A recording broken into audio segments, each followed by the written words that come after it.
வணக்கம் உறவுகளே, இன்றைக்கு என்னுடைய யூடியூப் காணொளியில் நீங்கள் காண இருக்கும் video Sri Lankan special halwa recipe தான் செய்திருக்கேன். கஸ்டர்ட் பவுடரை வச்சு செய்திருக்கிறேன். இந்த அல்வா இது சூப்பராக டேஸ்டாகவும் இருக்கும். எங்களோட ஊரில் சொல்கிறது இது மஸ்கட்.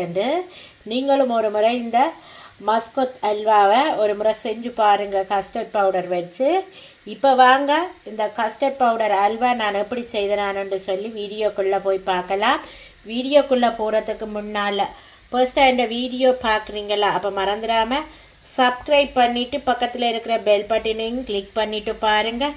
அப்போ தான் நான் போடுற வீடியோக்கள் எல்லாம் உங்களுக்கு உடனே நோட்டிஃபிகேஷனாக வந்து சேரும். இப்போ வாங்க வீடியோக்குள்ளே போகலாம்.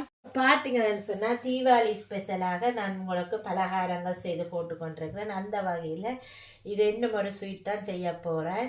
இதுவும் ஒரு அல்வா ரெசிபி தான். இது நான் கஸ்டர்ட் பவுடர் எடுத்துருக்கிறேன். இது பனானா ஃப்ளேவரில் எடுத்துருக்கிறேன் custard powder. 1 cup custard powder எடுத்தீங்களான்னு சொன்னால் 2 கப்பு சுகர் எடுக்கணும். நான் இதில் 1 கப் இருக்குது. நான் உங்களை செய்யும் போது சொல்கிறேன். இப்போ இதுதான் 2 பொருளை வச்சு தான் நான் சூப்பரான ஒரு அல்வா ரெசிபி உங்களுக்கு செய்து காட்ட போகிறேன். வாங்கோ இந்த அல்வா நான் எப்படி செய்கிறேன்னு சொல்லி வீடியோக்குள்ளே போய் பார்க்கலாம். இப்போ நான் அடுப்பில் ஒரு சட்டி வச்சுருக்கிறேன். இப்போ நான் அடுப்பை ஒன் பண்ணையில் இப்போ சும்மா வச்சுருக்கிறேன். அதில் நான் எடுத்து வச்சுருக்கிறேன் இந்த 1 கப்பு கஸ்டர்ட் பவுடரை போட்டுக்கொள்ளுறேன். உங்களுக்கு எவ்வளோ தேவையோ அதுக்கேற்ற மாதிரி நீங்கள் கஸ்டர்ட் பவுடர் எடுத்துக்கொள்ளுங்க. அதோடு நான் இதில் இப்போ 1 கப்பு சுகர் போட்டுக்கொள்ளுறேன். இப்போ திருப்பியும் இதில் 1 கப்பு சுகர் போட்டுக்கொள்ளுறேன். போட்டுட்டு அதே கப்பாலேயே 2 கப்பு தண்ணி விட வேணும். இப்போ அதே கப்பால் நான் 1 கப்பு முதல்ல விட்டுக்கொள்ளுறேன்.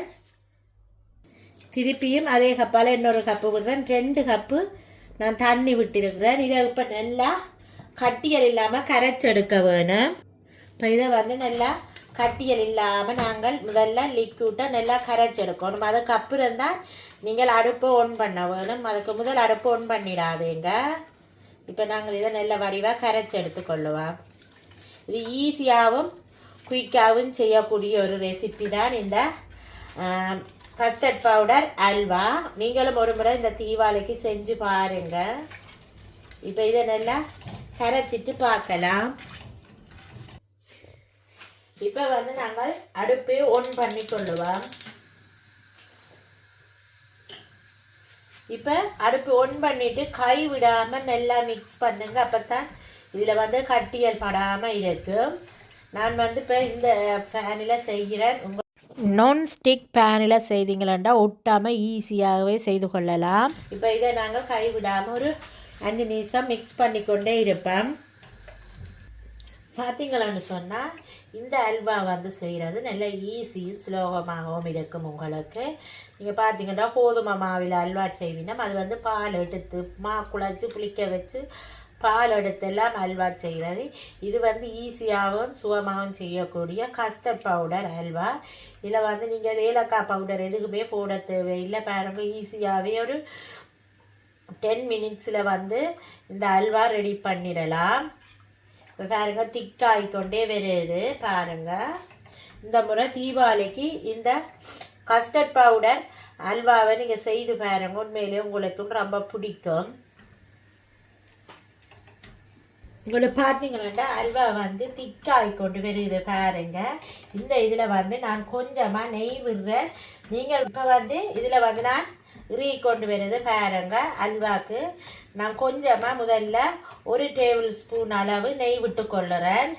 கணக்க விடையிலேன்னு சொன்னால் இந்த சட்டியில் செய்கிற மாதிரியாக டக்கண்டு ஒட்டிக்கொள்ளும். அதுக்காகத்தான் நான் நெய் விட்டேன். நீங்கள் மற்ற பேனில் செய்யும்போது ஒட்டாது. நீங்கள் கிண்டி கொண்டு வரும்போது நல்லா எல்லாம் முருகி வரும்போது நெய் விட்டு கொள்ளலாம்.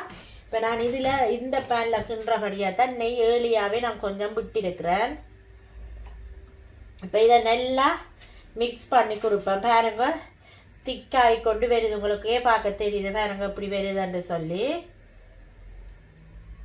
இப்போ இந்த பருவத்திலேயே நாங்கள் எடுத்து வச்சிருக்கிற கஜுவை ப்ளம்ஸு எல்லாத்தையும் போட்டுக்கொள்ளுவோம்.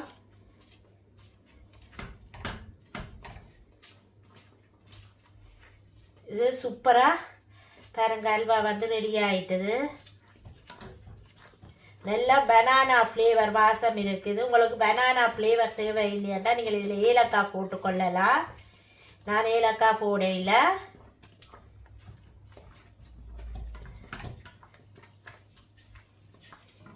இதில் நாங்கள் படுத்து வச்சிருக்கிற கஜுவையும் ப்ளம்ஸையும் போட்டுக்கொள்ளுறேன். அதோட திருப்பி 1 டேபிள் ஸ்பூன் நெய் விட்டு கொள்ளுறேன்.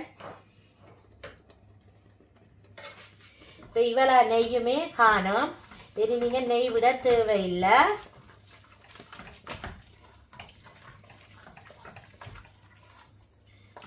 சூப்பராக கஸ்டர்ட் பவுடர் அல்வா வந்து ரெடி ஆகிட்டுது.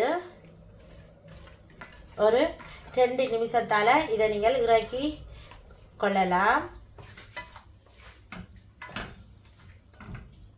இப்போ பார்த்தீங்களான்னு சொன்னால் அல்வா வந்து சூப்பராக ரெடி ஆகிட்டுது. பாருங்கள் சட்டியில எல்லாம் ஒட்டாமல் அப்படியே வருது. இப்போ நாங்கள் அடுப்பில் இருந்து இந்த அல்வாவை இறக்கி கொள்ளுவோம்.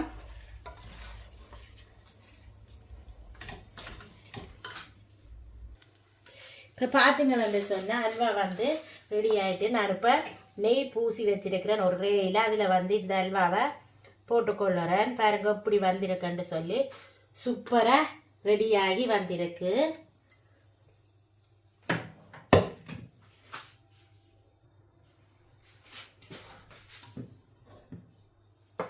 வடிவ இந்த ரேயில் நாங்கள் போட்டு நல்ல வடிவாக பரவி சமப்படுத்தி ஒரு சூடு ஆறி நல்லா இறுகும் வரையும் ஒரு 1 ஹவருக்கு நாங்கள் இதை விட்டு வச்சு கொள்ளுவோம். 1 ஹவருக்கு அப்புறம் பார்க்கலாம் இப்படி இந்த கஸ்டர்ட் பவுடர் அல்வா வந்து இருக்குன்னு சொல்லி பார்க்கலாம். ஒரு 1 ஹவர் கழித்து பார்க்கலாம். இப்போ வந்து அல்வா வந்து ரெடி ஆகிட்டுது. நாங்கள் இப்போ இதில் போட்டுக்கொள்ளுறேன். பார்த்தீங்களா எப்படி வந்திருக்குன்னு சொல்லி பாருங்க. இப்போ இதை நான் கட் பண்ணி எடுக்கிறேன். பாருங்க கத்தியில் கூடி ஒட்டான வருது. பாருங்க இப்படி சூப்பராக நல்லா பதமாக இறக்கின அல்வா வந்து ரெடி ஆகிடுது. பாருங்க கத்திலேயே ஒட்டாது. உங்களுக்கு எந்த சைஸுக்கு அல்வா வேணுமோ அதே அளவுக்கு நீங்கள் கட் பண்ணி எடுத்துக்கொள்ளுங்க. இப்போ பாருங்க நான் கட் பண்ணி காட்டுறேன் எப்படி இருக்குன்னு சொல்லி பாருங்க. ஈஸியாகவே செய்யலாம் இந்த கஸ்டர்ட் பவுடர் அல்வா. பாருங்க எப்படி இருக்குன்னு சொல்லி சூப்பராக இருக்கு. நாங்கள் கட் பண்ணிட்டு பார்க்கலாம். இப்போ பார்த்தீங்களா சூப்பராக ரெடி ஆகிருக்கு என்னுடைய கஸ்டர்ட் பவுடர் அல்வா. நீங்களும் இதே மாதிரி செஞ்சு பாருங்கள். இந்த தீபாவளிக்கு நல்ல அழகான ஸ்வீட்டு அளவான ஸ்வீட்டும் பாருங்க எப்படி இருக்குன்னு சொல்லி பாருங்க எப்படி இருக்குது. நல்ல டேஸ்டாகவும் சுவையாகவும் இருக்குது இந்த கஸ்டர்ட் பவுடர் அல்வா. நீங்களும் ஒரு முறை செஞ்சு பாருங்கள். செய்து பார்த்துட்டு உங்களோட கமெண்ட்ஸை வந்து எனது கமெண்ட் பாக்ஸில் தெரிவிங்க. இந்த வீடியோ உங்களுக்கு பிடித்திருந்தால் மறந்துடாமல் சப்ஸ்கிரைப் பண்ணிவிட்டு பக்கத்தில் இருக்கிற பெல் பட்டனையும் கிளிக் பண்ணிவிட்டு பாருங்கள். அப்போ தான் நான் போடுற வீடியோக்கள் எல்லாம் உங்களுக்கு நோட்டிஃபிகேஷனாக வந்து சேரும். ஓகே ஃப்ரெண்ட்ஸ், இதே மாதிரி இன்னொரு ரெசிபியோடு உங்களை சந்திக்கும் வரை உங்களிடமிருந்து விடைபெறுவது உங்கள் நான். Bye friends.